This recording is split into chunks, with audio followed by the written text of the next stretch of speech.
今日我哋嚟到花蓮，一齊參與一場好特別嘅戲劇工作坊。對好多人嚟講，戲劇可能只係喺舞台上嘅表演，但係對嚟自香港胡桃戲班嘅陳文剛老師嚟講，戲劇更加似一種重新認識身體嘅方法。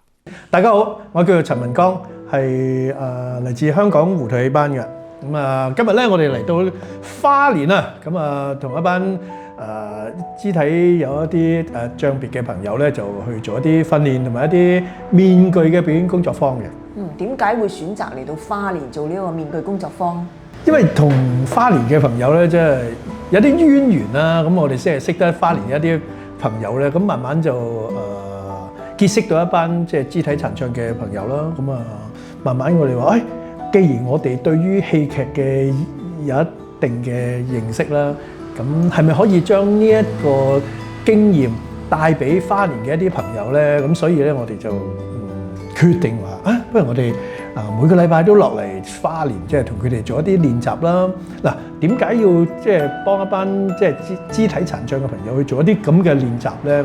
佢哋又唔係打算要做演員，咁點解我哋要做一啲戲劇嘅訓練咧？咁其實就係我哋好想同佢哋喐動下，令佢哋嘅身體咧，即係可以即係健康啲去發展啊！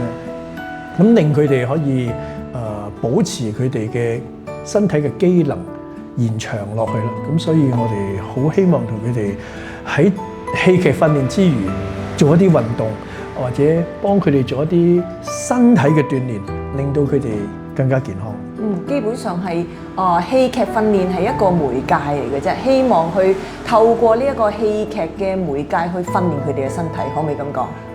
冇錯，全中近乎係因為佢哋喺身體上有唔同嘅一啲即係障礙啦，或者即係天生好或者後天好，會影響到佢哋嘅即係行動，咁從而令到佢哋缺乏咗運動。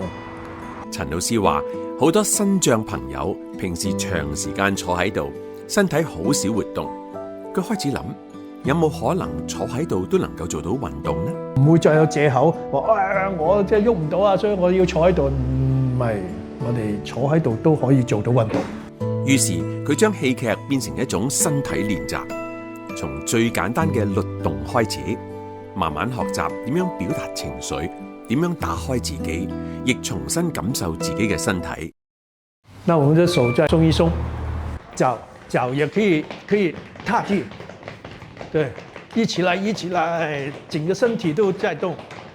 這個面也在動，整體的全身的，這裡也動。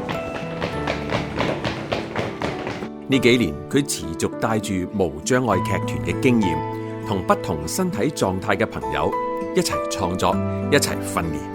呢個劇團喺香港已經成立超過10年，全員裏邊有肢體障礙嘅，有視障嘅，有聽障嘅朋友，亦都有一般健全嘅人士。咁所以其實我哋咩人都有，包括老人家，包括小朋友啦。咁我哋都會將佢集合埋一齊訓練。咁所以即係呢個劇團都超過10年啦。咁我哋喺香港累積咗一定程度嘅經驗。咁既然我哋嚟到即係台灣，咁我哋希望將呢個經驗帶俾台灣嘅朋友啦。咁巧，我哋喺花蓮就識到一班肢體殘障協會嘅朋友。咁所以我哋就將呢一樣嘢帶過嚟花蓮。或者好多人會好奇，當一班從未接觸戲劇嘅人戴上面具企喺舞台上邊，究竟會發生乜嘢事呢？今日就等我哋一齊走進呢個課堂，一齊睇一睇戲劇點樣讓一個人重新找到面對世界嘅勇氣。咁點解係面具咧？今次都好有趣啦，即係用面具嘅媒介嚟做一個工作坊。咁其實就係佢哋首先冇任何嘅演技訓練啦，咁可能喺講台詞啊，或者喺表情上邊咧，都可能未係好識得掌握。這種對，瞬間又很快。這個是節奏快慢，或者是然後就這種就要很快的轉變，就會有一種動作要快。对对对，那个 punch 我不知道这个对。让觀眾發笑的一個點，你要做得很乾脆利落的，要很快去。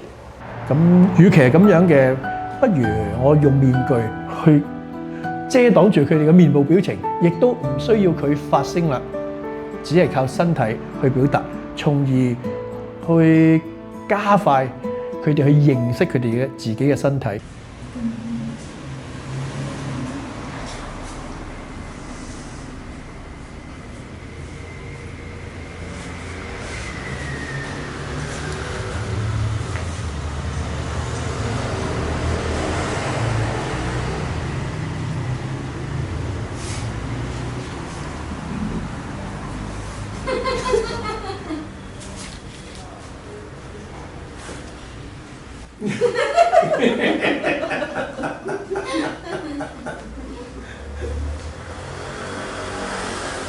亦都要透過呢個訓練，令到佢哋嘅身體可以喐動得更多，表達能力強化一啲。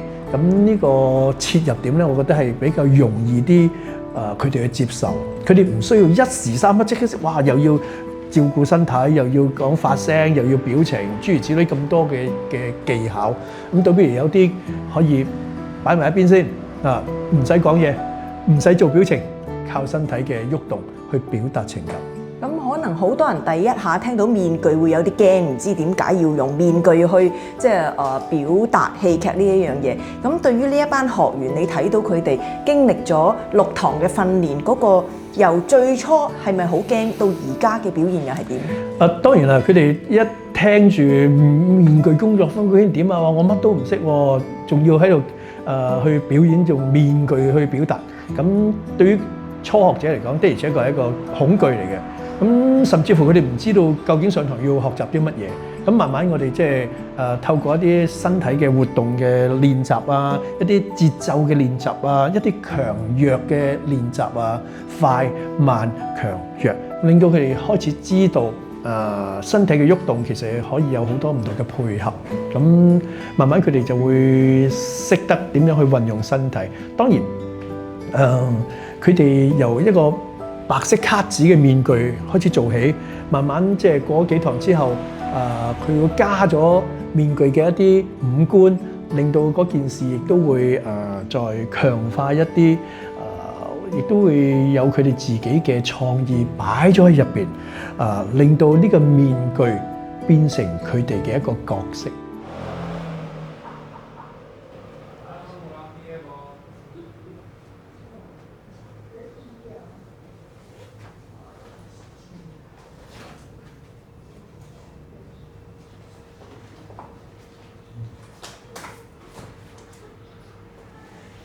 同一班肢體障礙嘅學員進行面具表演工作坊，冇複雜嘅台詞，亦都唔特別強調技巧。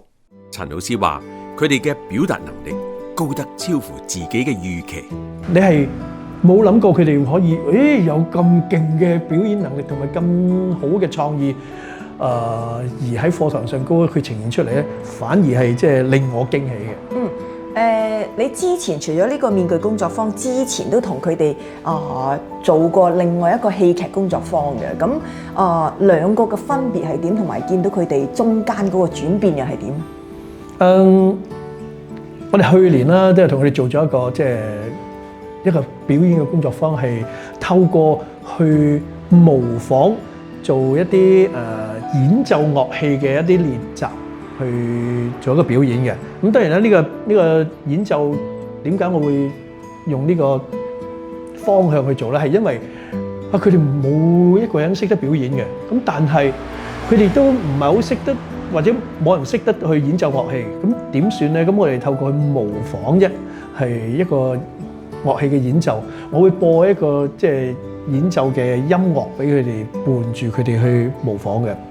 咁首先佢哋嘅演奏嘅水平係唔會影響嘅，佢仍然係有一種好靚嘅樂章啦。因為我只係播音樂嘅啫，佢只係去模仿拉小提琴啦，或者去吹笛啊，或者係去彈鋼琴啦咁樣啊。咁呢一個就係去訓練佢哋嘅身體嘅表達能力，佢哋嘅節奏同埋佢哋點樣去互動。因為譬如我哋夾 band 咁樣，我哋4、5種樂器咁，有時係你獨奏，有時係佢獨奏，我哋點樣彈完都到你咁樣，呢個都係一種好好嘅訓練嚟嘅，令到佢哋喺社交又好，喺表達能力都好，都係會有一個推進。咁嗰次我哋玩得好開心嘅，咁啊佢哋嘅畢業作品咧，亦都係令人喜出望外啦。咁去到今次咧，咁有好多人都已經有一啲特定嘅經驗啦，咁佢哋已經冇咁怕醜，或者好快就已經投入喺我哋嘅訓練當中。咁比起上一次咧，係快咗好多。做完兩個工作坊，未來仲有咩心願咧？如果佢哋唔介意繼續去訓練落去嘅話，我都希望係繼續同佢哋一齊去訓練落去啦。咁到特定嘅時間，我希望佢哋訓練嘅成果咧，能夠真真正正咁去面對觀眾。希望可以有一個機會俾佢哋去做一個演出，令到佢哋喺呢一方面得到一個更大嘅成功感。咁呢個係我最想見到呢一班人佢有嘅結果。當然，我亦都希望我係咪可以即係同台灣更多唔同嘅界別或者更多唔同嘅團體甚至乎不同嘅人士去做一啲工作坊，令到我哋喺香港嘅經驗能夠帶俾台灣嘅民眾。假如佢哋能夠上台見觀眾，對於佢哋或者係觀眾嗰個意義喺邊？我會認為係每一個人都有能力嘅，每一個人都會有一種令人意想不到嘅能力。咁但係你要點樣去發掘呢種能力出嚟，或者點樣去透過一個機會令到佢哋可以表達出嚟呢？呢個就唔容易。咁所以我希望透過一個基本嘅訓練之後，然之後我哋再揾一個演出嘅機會俾到佢哋，等佢哋可以面對群眾。呢個當佢能夠有能力面對群眾嘅時候，佢唔再係一個比較自卑嘅感覺，而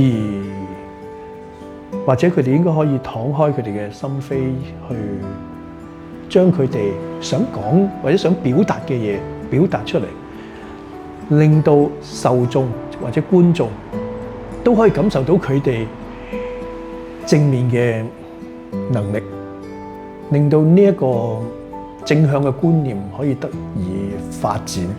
咁我會覺得，如果成個社會都有一個正確或者正念去慢慢放大嘅時候，呢成個社會都會向好嘅。咁所以我會覺得，無論係佢哋又好，或者觀眾都好，都一定會有一個即係好嘅影響。我說我們不是很專業的啦，但是導演跟着導演這樣學啊，好像我們又懂很多，可是又不是很厲害，但是就是玩得很開心。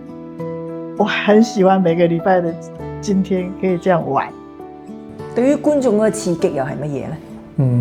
或者個反思，又或者佢哋都可以做到一啲佢哋冇諗過能夠做到嘅水平，或者一啲演出嘅效果。我作為觀眾係咪都可以做到一啲嘢咧？我唔一定要做演出嘅，其實有好多人生嘅目標，你都可以透過努力訓練或者堅持，你就會達到你想要嘅目的嘅。咁點解我哋唔堅持多一下去做到我哋想要嘅一啲夢想或者一啲前設嘅目標咧？咁而點解我哋會擔心哇太遠啦，所以我哋放棄，咁就從來都未開始過。咁我希望大家可以透過呢個睇佢哋嘅表演嘅時候，係咪可以再反思一下我嘅目標係咪從邁開第一步開始，一步一步可以達到咧？